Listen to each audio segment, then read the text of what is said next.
Hello, hello, hello, hello. J'espère que tu vas bien, j'espère que tu as passé une très bonne semaine depuis la fois dernière. Je suis très heureux de te retrouver aujourd'hui pour une vidéo un peu différente de celle que je t'ai proposée les dernières fois, celle que j'ai eu envie de te partager. Aujourd'hui, j'avais envie qu'on fasse un petit peu de technique et donc c'est pour ça que je te propose une méthode de tirage qui s'appelle Que ressent-il pour elle, enfin que ressent-il, que ressent-elle pour moi.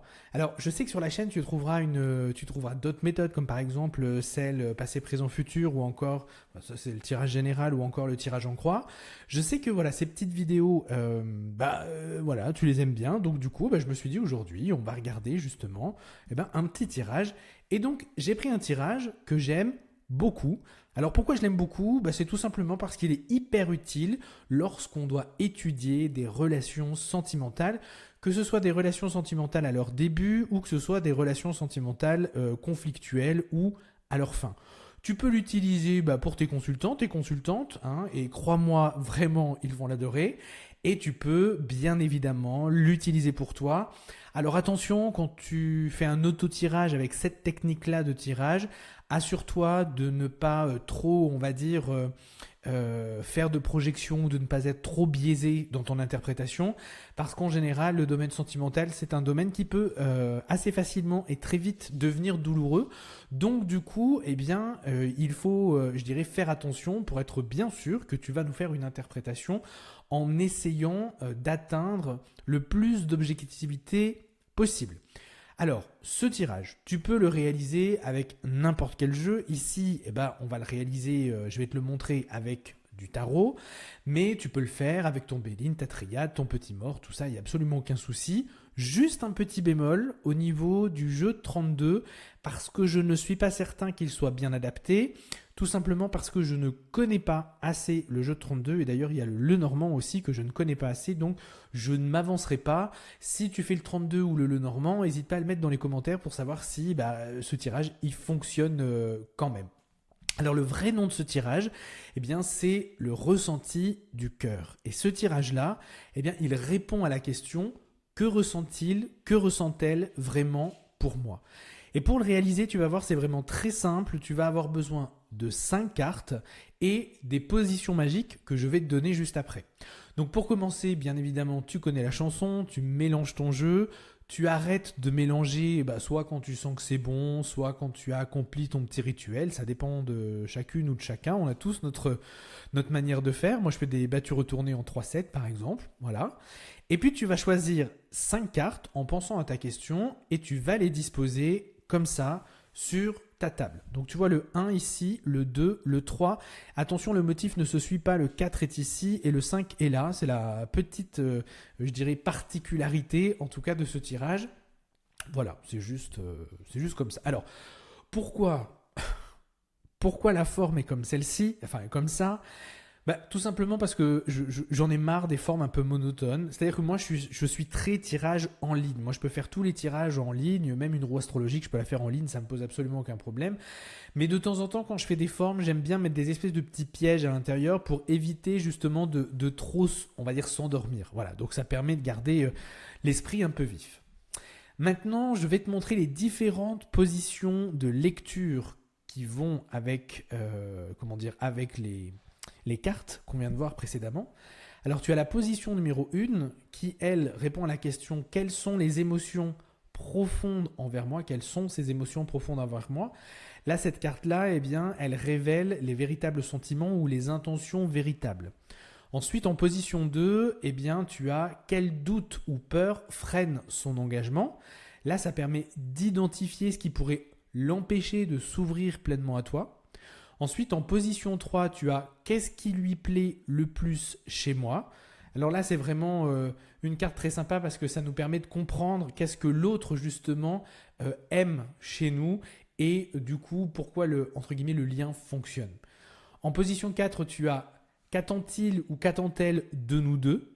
Alors là, cette position, elle va permettre d'avoir une projection. Alors, légère, pas immense, on n'est pas sur 3 ans, mais une projection légère en tout cas dans le futur, en parlant de l'exploration des attentes, que ce soit des attentes conscientes, des attentes inconscientes, envers le couple ou le possible couple, parce que des fois on peut faire ce tirage alors qu'on n'est même pas en couple.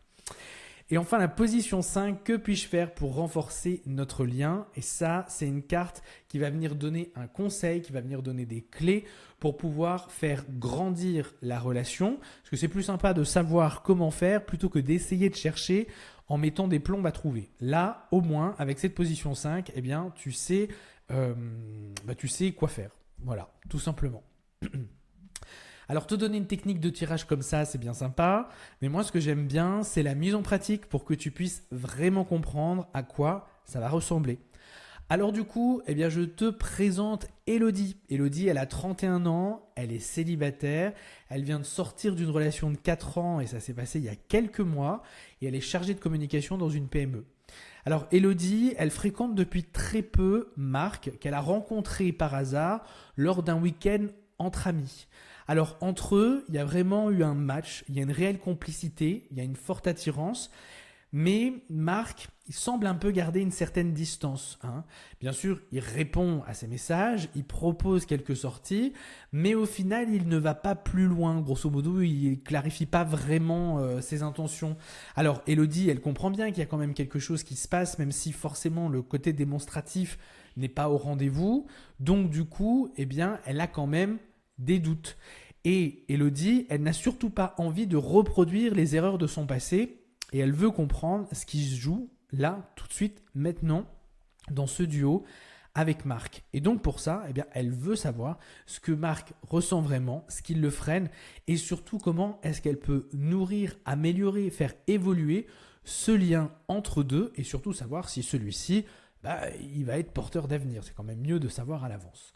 Donc sa question, eh bien, elle est: que ressent vraiment Marc pour moi et que puis-je faire pour renforcer notre lien? Alors je t'ai fait le tirage et voici le tirage. Donc comme la slide précédente, je t'invite soit à faire un screenshot, soit à noter. Donc là tu vois le 2 de coupe en position 1, le 9 d'épée renversé en position 2, tu as la reine de bâton en position 3, le pendu en position 4 et en 5 tu vas y trouver le 6 de denier renversé. Je vais te montrer une interprétation que tu pourrais faire avec ces positions pour que tu puisses bien comprendre et surtout le reproduire directement chez toi. Alors en position 1, on a ce 2 de coupe. Et la position 1, c'est quelles sont ses émotions profondes envers moi. Alors on peut dire par exemple que Marc, il ressent pour Elodie une véritable connexion et que cette carte, elle parle d'une rencontre sincère et surtout d'une rencontre réciproque. Pour du sentimental, le 2 de coupe, c'est très très bien. Marc, il n'est pas indifférent et il pourrait même penser du coup que cette relation a matière à se développer, a matière à devenir sérieuse. Ensuite, on va regarder la position 2. Alors la position 2, donc ce 9 d'épée en position renversée. La question c'est quel doute ou peur freine son engagement? Alors là, on pourrait dire que comme elle est renversée, cette carte-là, elle indique qu'il essaie de sortir d'un cycle d'angoisse, mais que pour l'instant, il n'y est pas encore arrivé. Alors, angoisse, tu peux mettre peur, tu peux mettre crainte, tu peux mettre plein de choses justement derrière. Le 9 d'épée est assez fourre-tout là-dessus. Le frein, c'est qu'il pourrait, pourquoi pas, avoir peur de souffrir à nouveau ou même pourquoi pas de ne pas être à la hauteur. Alors on aurait bien aimé une petite recouvrance avec un 3 d'épée, ça nous aurait permis de mieux préciser la chose.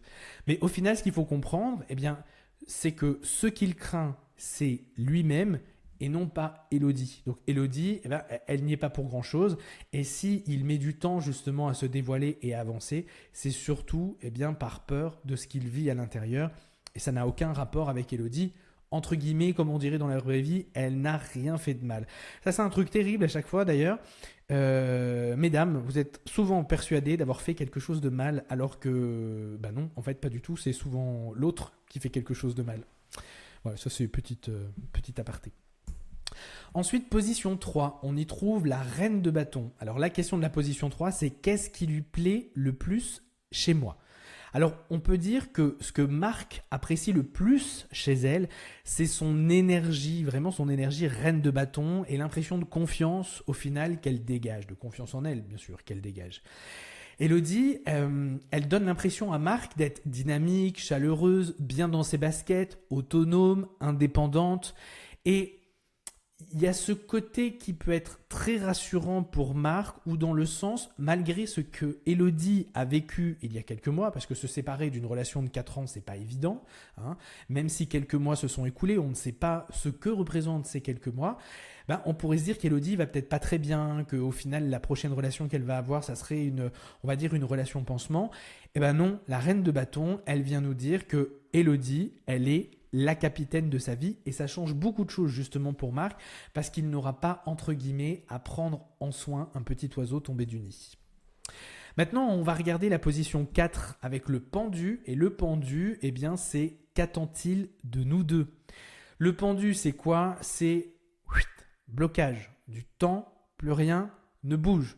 Donc grosso modo, qu'est-ce qu'il attend? Eh bien, il attend de prendre du temps. Tout simplement.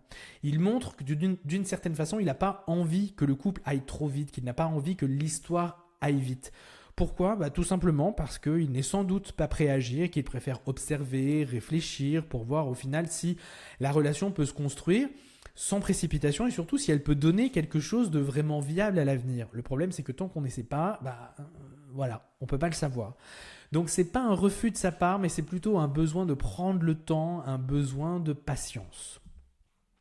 Et enfin, la position 5, on retrouve le 6 de denier en position renversée, avec une petite... Ah non, c'est bon, en position 5, j'ai cru que j'avais fait une boulette, mais non. Une position... Ça demande du temps de faire les PowerPoint, faut pas croire. En position 5, donc, que puis-je faire pour renforcer notre lien? Et donc là, on retrouve donc notre 6 de denier renversé. Le conseil ici, il est très clair. Le conseil, c'est vraiment que Elodie doit faire attention à ne pas donner plus que ce qu'elle ne reçoit. Elle doit faire attention à faire en sorte que cette relation ne se déséquilibre pas. Parce que si en effet, Marc n'avance pas assez vite aux yeux d'Elodie, Elodie peut avoir tendance à plus donner qu'elle ne reçoit de la part de Marc. Et donc ça, ce n'est pas un bon point. Et le 6 de denier renversé, il met entre guillemets en garde. Donc du coup, ce qu'elle pourrait faire, c'est fixer des limites, donner de l'attention, mais surtout sans se sacrifier et sans laisser Marc, enfin, pas sans laisser Marc, j'allais dire une bêtise, et laisser Marc, on va dire, prendre ses repères, prendre l'espace pour montrer qu'il est capable, même s'il prend le temps, d'offrir autant qu'il peut recevoir. Voilà pour cette explication de ce petit tirage très sympathique. Je pensais que la vidéo serait plus courte, mais non, finalement, elle est un peu plus longue que les autres. J'espère que ça t'aura donné envie, en tout cas, de l'essayer, que tu vas l'intégrer, et j'espère surtout qu'il va pouvoir t'aider pour toi, mais pour les gens qui te posent des questions, les gens qui te consultent. N'hésite pas à mettre tes retours dans les commentaires juste en dessous, ça fait toujours plaisir. Et puis tu connais la musique maintenant, un pouce, une cloche, un commentaire, un partage si tu as aimé. Tu peux me retrouver également sur Instagram. Et puis si tu démarres et que tu as envie de plus de bases pour apprendre le tarot, juste en dessous, tu vas trouver le lien pour la formation Tarot Starter, qui est une formation offerte. Voilà.